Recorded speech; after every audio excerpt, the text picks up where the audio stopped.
तो आज के करंट अफेयर्स के अंक पे मैं आप सभी के लिए परीक्षा उपयोगी कुछ महत्वपूर्ण विषय तथ्य लेकर के आया हूं और आप सभी इत्मीनान से जो है करंट अफेयर्स का लुत्फ उठाइए। परीक्षा के दृष्टिकोण से मोस्ट इंपॉर्टेंट टॉपिक हैं आप सभी के, और इन टॉपिक्स को मैं आप सभी के लिए जो है जोड़ने जा रहा हूं, बताने जा रहा हूं, तो इत्मीनान से समझिए। देखिए आपके सामने जो है एक काफी बड़ा ये नदी क्रूज है, ठीक है। इसका नाम है एमवी गंगा विलास। आप सभी लोग जानते होंगे एमवी गंगा विलास, ये विश्व का सबसे बड़ा नदी क्रूज है। एमवी गंगा विलास, एमवी गंगा विलास, ये विश्व का सबसे बड़ा नदी क्रूज है। क्या है? विश्व का सबसे बड़ा नदी क्रूज है। और अभी हाल ही में हमारे प्रधानमंत्री जी के द्वारा 13 जनवरी 2023 को इसको क्या किया गया है, वीडियो कॉन्फ्रेंसिंग के माध्यम से इस एमवी गंगा विलास को वाराणसी से हरी झंडी दिखाई गई है, ठीक है। और वाराणसी से चल करके ये पहुंचा है डिब्रूगढ़। देखिए इसका मैं एक बार आपको रूट दिखाता हूं।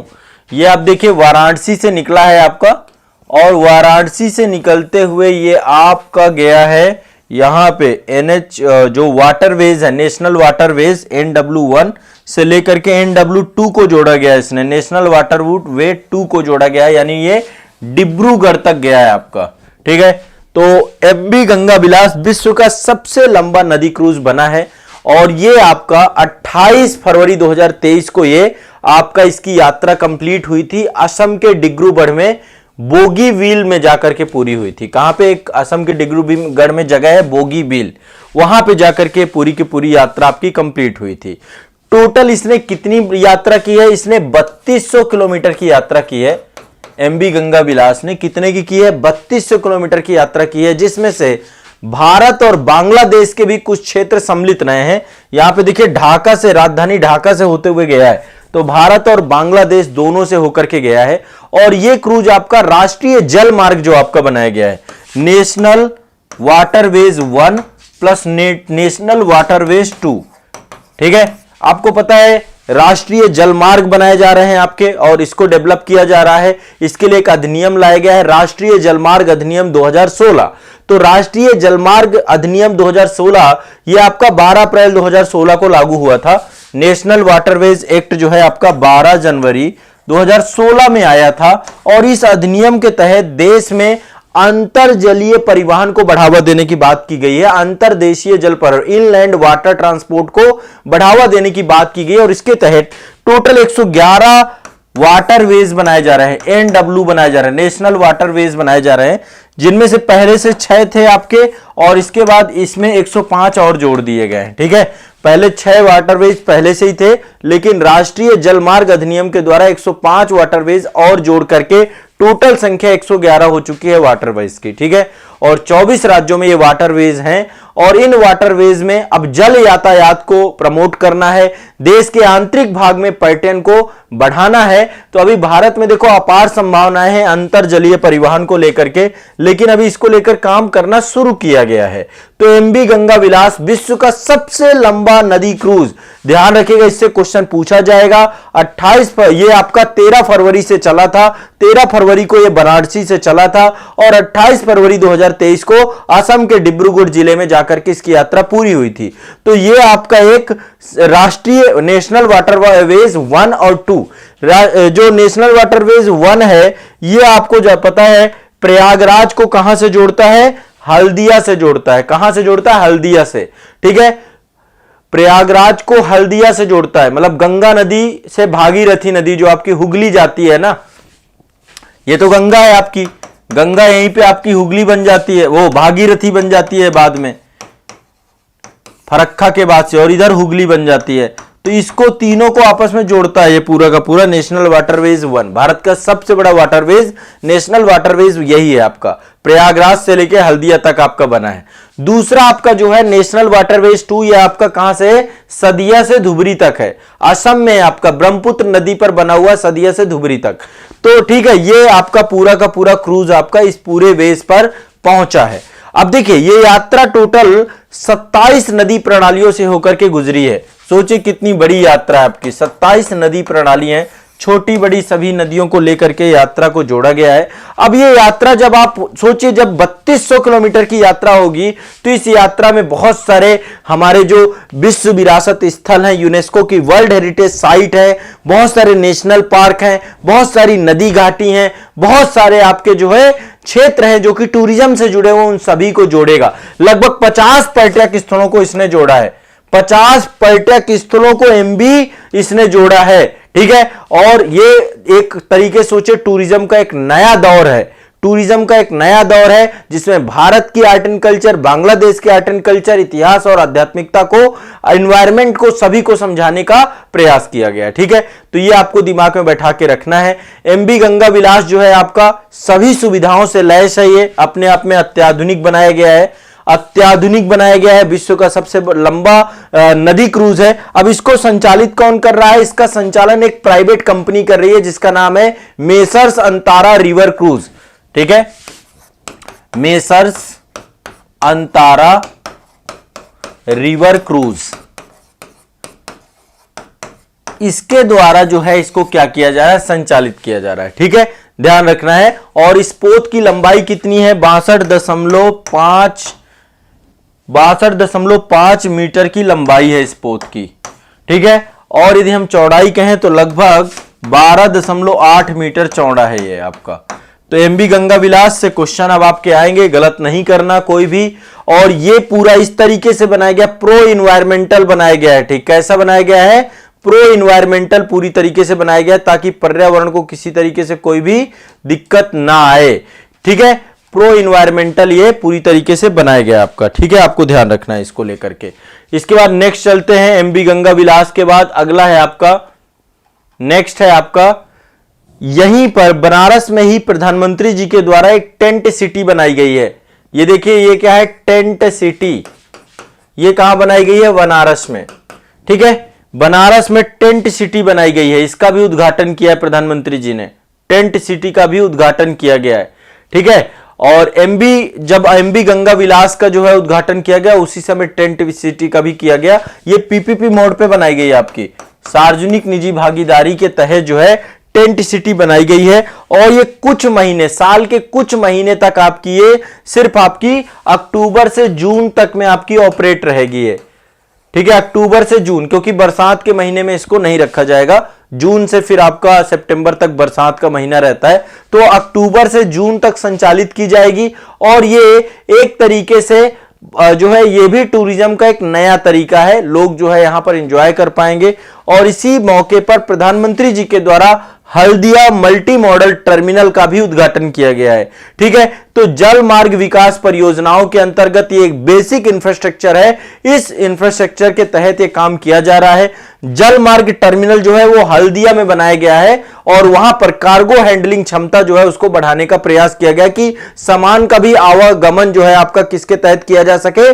जल मार्ग के द्वारा किया जा सके, कार्गो भी आपका ट्रांसपोर्ट हो सके, ठीक है। तो ये आपको ध्यान रखना है। पहला तो है एमबी गंगा विलास, दूसरा टेंट सिटी आपकी बनारस में बन रही है और आपका हल्दिया में भी आपका एक टर्मिनल बनाया गया, ठीक है। अब देखिए अगला एक न्यूज बहुत इंपॉर्टेंट है, ये बड़ा मतलब की चर्चा बन गया।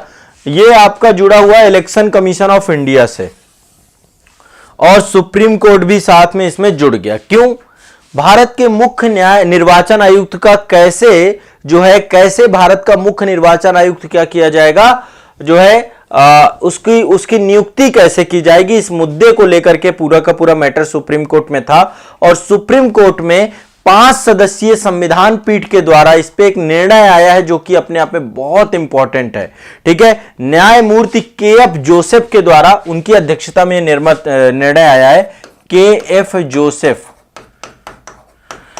न्यायमूर्ति के.एफ. जोसेफ की अध्यक्षता में एक जो है 5 सदस्यीय संविधान पीठ के द्वारा एक निर्णय दिया गया है। देखिए अब सिंपल से समझते हैं, हमारे भारत के संविधान में एक आर्टिकल है 324, ये आपके निर्वाचन आयोग की बात करता है, इलेक्शन कमीशन ऑफ इंडिया के निर्वाचन आयोग की बात करता है, ठीक है। अभी क्या होता है, भारत के निर्वाचन आयोग की नियुक्ति राष्ट्रपति के द्वारा की जाती है। अब संविधान में कोई ऐसा प्रावधान, स्पष्टता नहीं किया गया कि इसके लिए क्या प्रोसीजर अपनाया जाएगा। तो सिंपल सा होता है कि प्रधानमंत्री के नेतृत्व वाली जो कैबिनेट होती है उसकी सलाह पर, उसके कहने पर राष्ट्रपति क्या करते हैं, निर्वाचन आयोग को नियुक्त कर देते हैं। अब देखो पिछले कई वर्षों से निर्वाचन आयोग पे बहुत सारे आरोप प्रत्यारोप लगते रहते हैं। कई बार कहते हैं पक्षपात लेता है, कई बार कहते हैं कि ईवीएम का मुद्दा है, कई बार कहते हैं निर्वाचन आयोग विपक्ष की सुन नहीं रहा है। तो मैटर जो है जब सुप्रीम कोर्ट पहुंचा तो सुप्रीम कोर्ट ने 2 मार्च को एक फैसला सुनाया है। 2 मार्च को ही यह फैसला आया है, 2 मार्च 2023 को एक फैसला आया। उन्होंने कहा ठीक है भाई, निर्वाचन आयोग इलेक्शन कमीशन के नियुक्ति में खुद साथ देगा। अब इसको लिए इन्होंने एक प्रोसीजर बताई। इन्होंने कहा एक तो काम करो, संसद कानून बनाए इस मुद्दे पर। क्या करे, संसद कानून बनाए कि कैसे निर्वाचन आयुक्त की नियुक्ति की जाएगी। इसको लेकर के संसद को एक प्रभावी कानून बनाना चाहिए। लेकिन जब तक कानून नहीं बनता तब तक एक कमेटी बनेगी, एक समिति बनेगी, ठीक है, एक समिति बनाई जाएगी, ठीक है।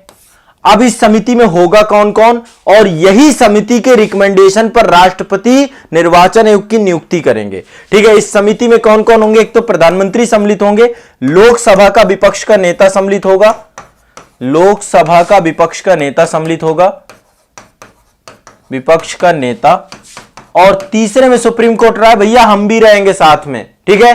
तो भारत के मुख्य न्यायाधीश भी सम्मिलित होंगे इसमें, ठीक है। इलेक्शन कमीशन ऑफ इंडिया की नियुक्ति में ये एक कमेटी बनेगी आपकी। इस कमेटी में 3 लोग होंगे, इसमें सीजेआई भी होंगे, चीफ जस्टिस ऑफ इंडिया भी होंगे। इन 3 लोगों के द्वारा क्या किया जाएगा, नाम जो है रिकमेंड किया जाएगा, किसको, राष्ट्रपति को, कि भैया इनको बना दो आप, और यही फिर राष्ट्रपति इनको नियुक्त कर देंगे। तो थोड़ा पक्षपात रहित भी होगा। और यह भी कहा कि कई बार क्या होता है, लोकसभा में विपक्ष का नेता ही नहीं होता है ना, उसके लिए जो क्राइटेरिया एलिजिबिलिटी है कि भैया कम से कम जो है उसके पास सर्टेन जो है आपके नंबर्स होने चाहिए, कम से कम 10% सीटें उसके पास होनी चाहिए, तभी लोकसभा का विपक्ष का नेता होगा। तो सीजेआई ने कहा कि कोई बात नहीं है, यदि लोकसभा का विपक्ष का नेता नहीं है तो जिसके पास सबसे ज्यादा सीटें होंगी लोकसभा में उसका जो नेता है वो यहां पर सम्मिलित होगा, ठीक है। तो अधिक जनप्रतिनिधियों वाला विपक्षी दल का नेता इस समिति में होगा। ऐसा नहीं होगा कि विपक्ष का नेता का पद खाली है, नहीं तो बात तो वही रहेगी। तो आर्टिकल 324(2) पे ये बोला गया है कि आप या तो कानून बना लो 324(2) के अधीन कि भैया कैसे निर्वाचन आयोग की नियुक्ति करोगे, इसको लेकर कानून बना लो। जब तक कानून नहीं बनाते तब तक एक समिति बनाइए और वो समिति रिकमेंड करेगी प्रेसिडेंट ऑफ इंडिया को कि निर्वाचन आयोग की नियुक्ति कैसे होगी। तो आप ध्यान रखिएगा आर्टिकल 324। और ये प्रक्रिया, ये समिति से लेकर के क्वेश्चन पूछ सकता है। 5 सदस्यीय संविधान पीठ के द्वारा निर्णय दिया गया था, न्यायमूर्ति के.एफ. जोसेफ साहब थे, उनके द्वारा जो है इसको बताया गया था। बताओ क्लियर है, क्लियर है कि नहीं क्लियर है, सभी को बताओ।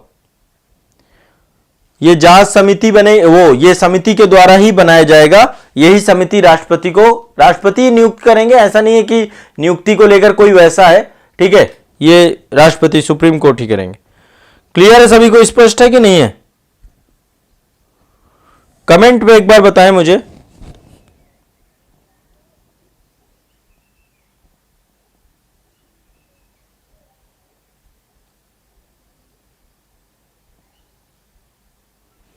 चलो वेरी गुड, बहुत बढ़िया। ये बहुत इंपॉर्टेंट क्वेश्चन है। देखो विदिशा के बारे में सभी जानते हो, कर्क रेखा के नजदीक भी है और सांची के स्तूप भी यहां पर है। विदिशा में सांची का स्तूप है। तो देखिए भारत सरकार के द्वारा आकांक्षी जिला योजना चालू की गई थी। आकांक्षी जिला योजना किस लिए चालू की गई थी, मतलब एस्पिरेशन डिस्ट्रिक्ट प्रोग्राम चालू किया गया था। कब चालू किया था? 2018 में। 2018 में आकांक्षी जिला योजना आपकी चालू की गई थी, ठीक है। अब जब आकांक्षी जिला योजना आपकी चालू की गई है तो आकांक्षी जिला कार्यक्रम के अंतर्गत जो है ये प्रयास किया गया कि कैसे जो अल्प विकसित बहुत सारे जिले हैं उनका तेजी से डेवलपमेंट किया जा सके, बहुत तेजी से उनमें रूपांतरण किया जा सके। तो इन्हीं में से बहुत सारे जिलों ने प्रयास किया। नीति आयोग के द्वारा पूरा का पूरा कार्यक्रम चलाया जा रहा है आपका। तो अभी हाल ही में एक बहुत इंपॉर्टेंट न्यूज है। देखिए आकांक्षी जिला कार्यक्रम के अंतर्गत विदिशा पहला जो है आपका जिला बन चुका है जहां पर 5G तकनीकी लागू करने वाला पहला आकांक्षी जिला बन चुका है। 5G तकनीकी लागू करने वाला विदिशा पहला आकांक्षी जिला बन चुका है। टोटल अभी तक 112 आकांक्षी जिले चयनित किए गए थे। कितने? 112। पूरे भारत में। ठीक है, अब 112 में से हमारे उत्तर प्रदेश से भी 8 हैं, यूपी से 8 जिले हैं आपके। ठीक है, आकांक्षी बहराइच हो गया, बलरामपुर, चंदौली, चित्रकूट, सिद्धार्थनगर, फतेहपुर, सोनभद्र, ये सब हमारे इससे जुड़े हुए हैं। ठीक है, बस्ती भी है। तो अल्प विकसित जिलों को डेवलप करने के उद्देश्य से आकांक्षी जिला योजना 2018 में शुरू की गई थी। उन्हीं में से आपको दिमाग में बैठा के रखना है कि विदिशा पहला जो है आपका क्या हुआ है, इसने 5G उपयोग मामले में पहला जिला बन चुका है। ठीक है, भारत का पहला आकांक्षी जिला बना है विदिशा। तो क्वेश्चन पूछा जा सकता है, आप लोगों को जानकारी में रखना चाहिए। ठीक है, विदिशा कहां पड़ता है? मध्य प्रदेश का, एमपी का आकांक्षी जिला है और 5G तकनीकी। ठीक है, इसके द्वारा जो है यहां पर 5G जो है जनरेटेड आपके यहां पर उपयोग किए जाएंगे। बहुत सारी चीजें यहां पर 5G टेक्नोलॉजी से जुड़ी हुई करेंगे। ठीक है, नेक्स्ट आगे बढ़ते हैं।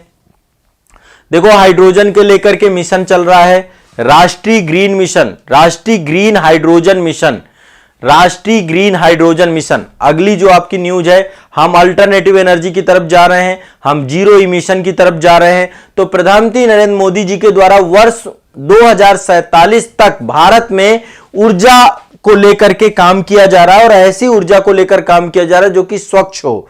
आने वाले समय में हम पेट्रोलियम और जो आपका पेट्रोलियम है, डीजल, पेट्रोल, ये सब पे हम इसको रिप्लेस करने वाले हैं और भारत को हम शुद्ध शून्य उत्सर्जन, कार्बन उत्सर्जन वाला देश बनाने वाले हैं। तो भारत ने 2070 तक प्रतिबद्धता दी है कि हम 2070 तक भारत को जीरो कार्बन न्यूट्रल बना देंगे, हम जीरो एमिशन वाला देश बना देंगे। तो उस दिशा में राष्ट्रीय ग्रीन हाइड्रोजन मिशन लाया गया है। क्या लाया गया है? राष्ट्रीय ग्रीन हाइड्रोजन मिशन लाया गया है। ठीक है, अब इसके लिए 4 जनवरी 2023 को प्रधानमंत्री नरेंद्र मोदी की अध्यक्षता में जो केंद्रीय कैबिनेट है उसके द्वारा राष्ट्रीय ग्रीन हाइड्रोजन मिशन को मंजूरी प्रदान की गई है। इसके तहत 19,744 करोड़ रुपए खर्च किया जाएगा। ठीक है, 19,744 करोड़ रुपए खर्च करने की बात है और 2030 तक इससे बहुत सारे परिणाम आने चालू हो जाएंगे। सबसे पहली बात, यहां पर एक तो एनर्जी, ठीक है, हम प्रयास करेंगे कि यहां से देश में लगभग 125 गीगावाट अक्षय ऊर्जा जो है इसके साथ वृद्धि होगी और साथ में देश में जो 5 मिलियन मीट्रिक टन हरित हाइड्रोजन क्षमता है, इस उत्पादन का विकास करने का प्रयास करेंगे। तो हरित हाइड्रोजन के माध्यम से ऊर्जा की पूर्ति करने का प्रयास करेंगे। तो देश में एक तो एनर्जी के लिए इस पे प्रयास किया जाएगा, काफी बड़े स्तर पे इस पे निवेश किया जा रहा है। इससे रोजगार सृजन भी होगा, नए अवसर खुलेंगे रोजगार को लेकर के और कुल मिलाकर को लेकर के यहां पर जीवाश्म ईंधन का जो आयात है, पेट्रोल का जो आयात है, इस आयात को हम खत्म करेंगे। ठीक है, हम क्या करेंगे? खत्म कर देंगे पूरी तरीके से और 2047 तक हम इसको रिप्लेस करने का प्रयास करेंगे। ठीक है, तो भारत को सबसे पहली बात हाइड्रोजन का अग्रणी उत्पादक और आपूर्तिकर्ता बनाना है। विश्व में 2070 तक भारत को कार्बन न्यूट्रल बनाना है, जीरो उत्सर्जन की तरफ भारत को ले जाना है। साथ में विदेशों से जो हम आयात, चाहे पेट्रोल हो चाहे अन्य उत्पाद हो जिनके ऊपर हम आश्रित हैं, उनको रिप्लेस करना है। तो ये आपका हरित हाइड्रोजन मिशन आपका जो है पूरा का पूरा प्रारंभ किया गया है। असम में जो है इसका पहला जो है संयंत्र भी लग चुका है। ठीक है, तो अब लगातार इसके संयंत्र भी लग रहे हैं। इससे जुड़े हुए जब नया पूरा का पूरा वैकल्पिक तौर पे है तो नए रोजगार आएंगे, नया विकास होगा, अनुसंधान को लेकर के काम होगा, उद्योग और व्यापार के नए अवसर खुलेंगे। इन सभी को लेकर के राष्ट्रीय ग्रीन हाइड्रोजन मिशन केंद्रीय कैबिनेट के द्वारा इसको अनुमति दी गई है। ठीक है, नेक्स्ट चलिए, annual status of education report आ गई है आपकी। इसको हम शॉर्टकट में असर बोलते हैं। क्या बोलते हैं? असर। Annual status of education report, shortcut में क्या बोलते हैं आप इसको? असर। Annual status education report. कई बार केवल शॉर्टकट पूछ देता है। क्या बोलता है? शॉर्टकट। तो शॉर्टकट भी आपको ध्यान रखना है कि असर का मतलब क्या है। Annual status of education report कौन लेकर के आया है? एक एनजीओ है आपका जो एजुकेशन के क्षेत्र में काम कर रहा है, प्रथम। किसके द्वारा जारी किया गया है? एक एनजीओ है प्रथम, उसके द्वारा इनिशिएट की गई है। ये एक गैर शिक्षण संगठन है, एक एनजीओ है, प्रथम के द्वारा इसको जारी किया गया है। ठीक है, अब ये आपका जो है इसके तहत एक सर्वे किया गया है कि भैया ग्रामीण क्षेत्र में कितने बच्चे हैं जो कि स्कूल जा रहे हैं, कितने बच्चे हैं जो कि नामांकन कराते हैं, कितने बच्चे हैं जहां पर जो आपकी एजुकेशन है, शिक्षा है, शिक्षा के बुनियादी गणित को समझने में योग्य हैं। ठीक है, तो इस रिपोर्ट को जो है आपका असर रिपोर्ट को आपके जारी किया गया है। और कब जारी किया गया है? 18 जनवरी को जारी किया गया है। 18 जनवरी 2023 को यह रिपोर्ट आपकी आई है। असर रिपोर्ट कब आई है? 18 जनवरी 2023 को आपकी ये जारी हुई है। और इसमें 3 से 16 वर्ष आयु के बच्चों के नामांकन को लेकर के कि इनका नामांकन दर कैसे हुआ है, तो पिछले साल से, पिछले 15 साल से यदि देखें तो पिछले 15 वर्षों में नामांकन बहुत तेजी से बढ़ा है। लगभग 6 से 14 आयु वर्ग के जो बच्चे हैं इनका नामांकन 95% आपका बढ़ा है।